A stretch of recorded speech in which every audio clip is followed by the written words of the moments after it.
Hello students, कैसे हैं आप सब लोग? बढ़िया एकदम। आज हम 10+2 का एक चैप्टर शुरू करेंगे, financial statements of not for profit organisations या नॉन प्रॉफिट ऑर्गेनाइजेशंस। एनपीओ बोलते हैं इसको, एनजीओ भी बोलते हैं कई बार। नॉन गवर्नमेंट ऑर्गेनाइजेशन, एक होता है गवर्नमेंट का ऑर्गेनाइजेशन, एक होता है नॉन गवर्नमेंट ऑर्गेनाइजेशन जो गवर्नमेंट का नहीं है। NPO non profit organisation, not for profit organisations. ऐसा हम क्यों कहते हैं, इसके बारे में हम सारी बात करेंगे। बहुत ही प्यारा चैप्टर है, आपको मजा आएगा। अगर आपने +1 में 10+1 में आपने अगर फाइनल अकाउंट्स को अगर आपने इंजॉय किया है अगर पूरे चैप्टर को, तो इस चैप्टर को आप बहुत ज्यादा इंजॉय करने वाले हैं। और ये तो देखो कुछ कहने वाली बात भी नहीं है कि आपका बेस तो क्लियर होना चाहिए। +1 का बेस आपका क्लियर होना जरूरी है। आगे किसी भी क्लास के अंदर, चाहे +1 की बात हो, चाहे +2 की, सीए की, बीकॉम की, किसी भी बात हो, किसी भी क्लास की बात हो, तो आपका बेस तो क्लियर होना जरूरी है। तो इस चैप्टर के अंदर हम कुछ बेसिक बातें भी करेंगे। मैं इस सोच के साथ ही आपको करवाऊंगा कि +1 का हो सकता है बहुत कम आता हो, किसी बच्चे ने छोड़ दिया हो, क्योंकि बोर्ड तो होता नहीं है, तो इसलिए थोड़ी मस्ती सी हो जाती है। थोड़ा सा 10th क्लास करके ताज़ा ताज़ा बाहर आए होते हैं। तो मैं कोशिश करूंगा कि आप लोगों ने अगर +1 के अंदर भी कोई खास नहीं किया हुआ है तो भी मैं उसे कंपनसेट करने की कोशिश करूंगा आपको, कि मैं आपको वो चीजें भी कवर करवा दूं यहाँ इस चैप्टर के अंदर। तो इसलिए मेरे से ऐसा मत सोचना मेरे बारे में कि भाई मैं आपको सिर्फ खाली +2 को कवर करूंगा, +1 के बेसिक्स भी मैं साथ साथ आपको बताता रहूंगा। तो ठीक है, बेस अच्छा है तो बहुत अच्छी बात है, नहीं भी है तो कोई बात नहीं, हम मिलकर अब इसको ठीक कर लेंगे। तो ठीक है, फिर अब शुरू करते हैं हम। इसके अंदर मेरे को कुछ छोटी छोटी डिमांड्स हैं कि मुझे कुछ आपसे ना कुछ मटेरियल चाहिए साथ चलने के लिए। जैसे मेरे को नोटबुक्स 2 चाहिए, एक तो रफ नोटबुक, और एक फेयर नोटबुक। ये 2 नोटबुक्स चाहिए मुझे आपसे, एक रफ नोटबुक और एक फेयर नोटबुक। इसका रीजन ये है, हम थोड़ा सा 10 मिनट लगाएंगे इन चीजों के ऊपर, ताकि आप फिर मेरे तरीके को समझ लें और उसे बहुत अच्छे से स्कोर करने के हिसाब से ही पढ़ें। तो जनरली हमारी जो बुक्स हैं उनके अंदर क्या है कि इलस्ट्रेशंस दिए हुए हैं और उनके सामने सॉल्यूशंस दिए हुए हैं। और अगर क्वेश्चंस की बात करें तो क्वेश्चन के जस्ट नीचे ही आंसर भी दिए हुए हैं, सॉल्यूशन तो नहीं दिए हुए, आंसर दिए हुए हैं। तो और हमारे कल्चर के अंदर ज्यादातर ये है कि हम सोल्ड क्वेश्चन को ही पढ़ लेते हैं, या सोल्व करते हैं तो भी हम चोरी चोरी चुपके देख लेते हैं थोड़ा थोड़ा, कि जैसे मान लो मैंने ट्रेडिंग अकाउंट बनाया, उसका ग्रोस प्रॉफिट निकाला, फिर धीरे से देख लिया, हाँ इतना है, ठीक है। अगर इतना नहीं है तो कोई बात नहीं, उसको थोड़ा सा ठीक कर लेते हैं, और अगर है तो ठीक है, okay yes I have done it. उसके बाद आप क्या करते हैं, प्रॉफिट एंड लॉस अकाउंट की तरफ आगे बढ़ते हैं। फिर प्रॉफिट एंड लॉस अकाउंट में नेट प्रॉफिट, हाँ इतना है, ठीक है, ये वो, समझ रहे हो ना मेरी बात? नहीं, बहुत बहुत ज्यादा गलत तरीका है। आपको पता है एग्जाम के अंदर ऐसी कोई हेल्प आपको नहीं मिलने वाली, ना तो आपको सॉल्यूशन मिलेगा और ना ही आपको इस तरह से आंसर दिए होंगे। तो हमें तो अपनी लास्ट फाइट के लिए तैयार होना है, कि हमारी जो आखिरी फाइट होगी ना, वो हमें कैसे लड़नी है, उसकी लड़ाई की तैयारी हम अभी से उसी तरीके से ही करेंगे बिल्कुल।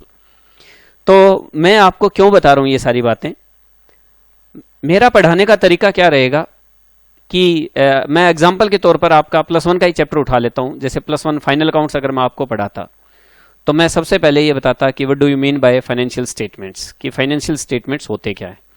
फिर मैं बताता आपको कि ये अकाउंट बनते हैं, और उसके अंदर फिर मैं पहले ट्रेडिंग अकाउंट बनाता, उसके नोट्स लिखवाता, उसका फॉर्मेट लिखवाता, और उस फॉर्मेट में जो जो आइटम्स आती हैं उन सबके लॉजिक्स बताता। फिर उसका कोई क्वेश्चन मैं खुद करवाता आपको, कि देखो अगर इसका क्वेश्चन आए तो इस तरह से करना है।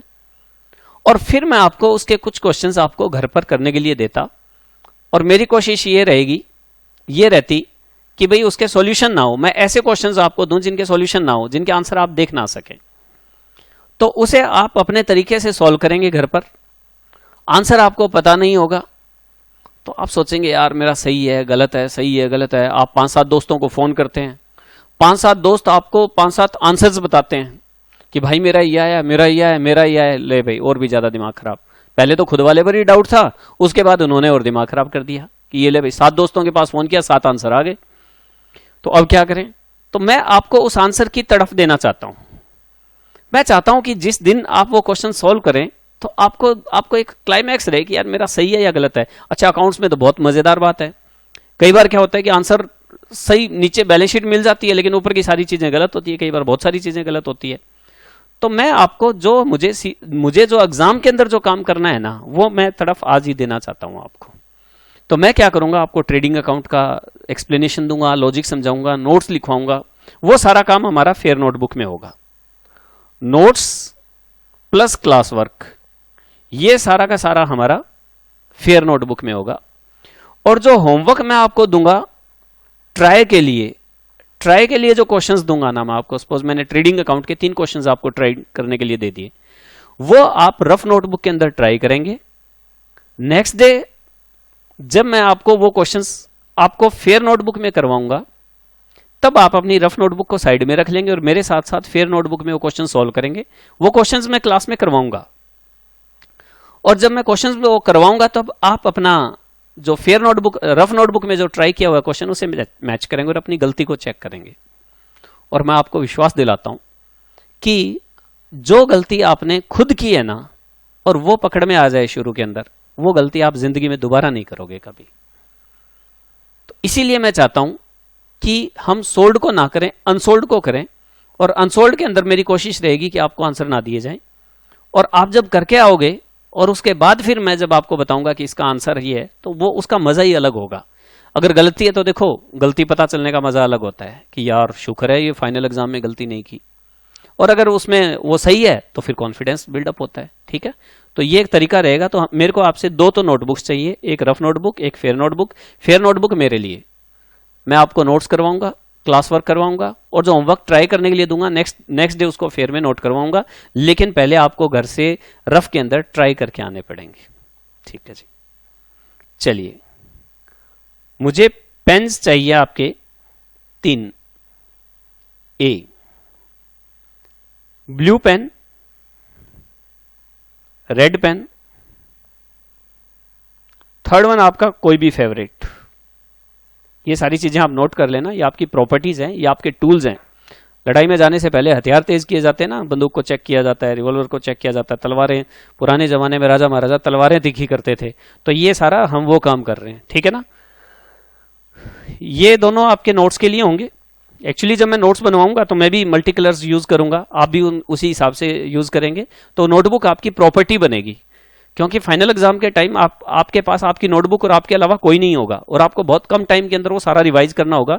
तो मैं आपकी नोटबुक इतनी परफेक्ट तैयार करवा दूंगा कि आपको जस्ट आप 3 घंटे के अंदर अपना सारा का सारा सिलेबस रिवाइज कर सकते हैं। ना आपको कोई बुक पढ़ने की जरूरत पड़ेगी उस वक्त, और ना किसी से इधर उधर से किसी टीचर से रिविजन करने की जरूरत पड़ेगी। तो आप इस नोटबुक के अंदर ही सारा काम कर लेंगे। तो 3 कलर के आपको पेन लेकर आने हैं, एक ब्लू, एक रेड, एक आपका अपना कोई भी फेवरेट ऐश करो। चलो ठीक है जी। और आपको हाइलाइटर्स लेके आने, और आपको हाइलाइटर्स लेके आने ग्रीन, रेड और पैरेट कलर के।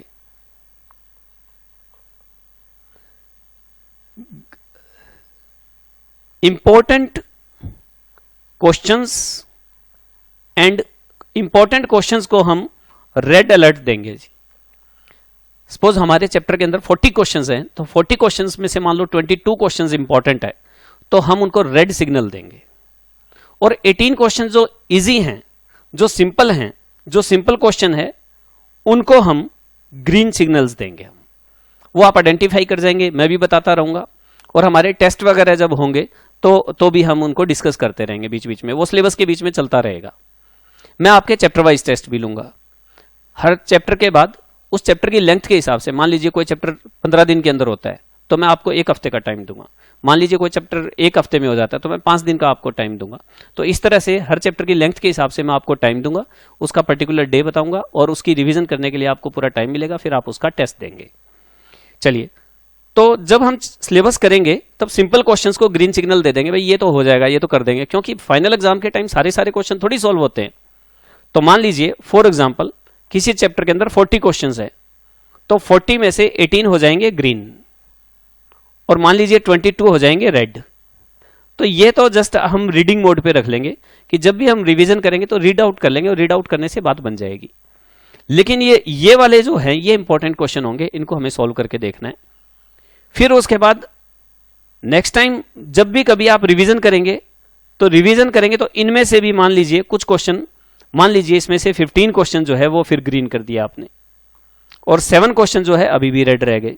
तो कुल मिलाकर मैं आपको यह कहना चाहता हूं कि फाइनल एग्जाम तक हम क्वेश्चंस का फिल्टर इस तरह से कर लेंगे कि हमारे पास पूरा 40 क्वेश्चन का चैप्टर जो है वो 7 क्वेश्चन में कंप्लीट हो जाएगा।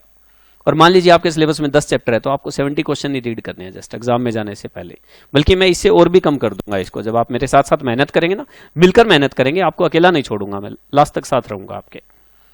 तो एक आपको हम इन हाइलाइटर को क्या करेंगे इस तरह से, अच्छा पैरेट कलर वाले से क्या करेंगे हम, इंपॉर्टेंट लाइंस, जो इंपॉर्टेंट लाइंस है उनको हाईलाइट करेंगे हम पैरेट कलर के हाइलाइटर से।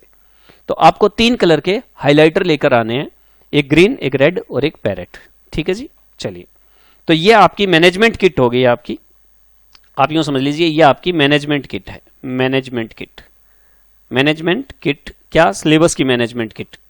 जब आप जिम ज्वाइन करते हैं ना तो आपके शूज, सॉक्स, ट्रैक सूट, आपकी टी शर्ट, ये अलग अलग तरह की किट तैयार करते हैं कि कल से मैं जाऊंगा। वो कब जाते हैं कब नहीं जाते अलग बात है, लेकिन यहां पर आपको आज आपके पास जो भी नोटबुक है उसके अंदर आप काम कर लेना, लेकिन आप आज जाकर फेयर नोटबुक में कॉपी कर लेना और उसके बाद फिर आगे से हम फेयर और रफ नोटबुक के हिसाब से चलेंगे।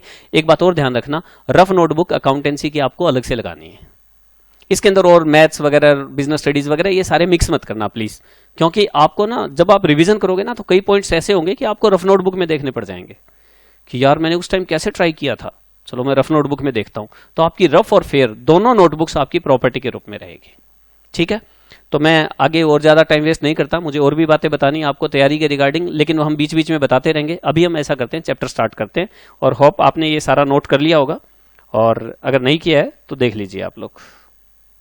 ये लिखिए, नोटबुक्स 2, पेन्स 3, हाइलाइटर 3, ये आपकी मैनेजमेंट किट होनी चाहिए। ये आपकी सब्जेक्ट मैनेजमेंट किट है, और जिस तरह से मैंने ये बातें बताई है उसी तरह से पूरा मैनेज्ड सिस्टम से हम पूरा सिलेबस के दौरान स्टडी करेंगे, और उसके बाद फिर देखना आपकी तैयारी, आपका कॉन्फिडेंस देखना बिल्डअप हो जाएगा। चलिए।